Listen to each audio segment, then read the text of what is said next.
So, one, that is our generation. I grew up with those guys. And they changed the entertainment industry. We must respect them. Okay? We must respect them and let them be. Tubaleke mu big three. Abalala banonye where they belong. Let the guys be. Because they have sacrificed a lot. Because they have given us the entertainment. But I only beg one thing. In the big three, they should include one guy. Radio. Radio changed music in Uganda.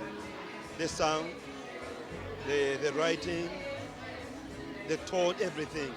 Radio is a good guy. He wrote music for each and every one because he wanted his trade to go beyond him. All right? He wanted to share his music. Unfortunately, he died a young boy. Okay? If we are mentioning the top big three, radio must be among them because he surpassed them. He's bigger than many of them. Radio is bigger than many of them.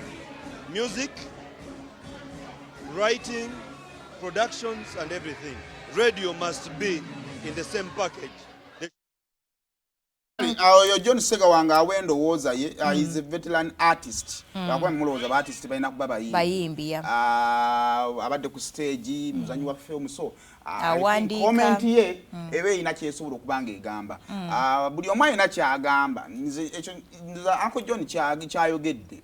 Nze nange kyendowooza.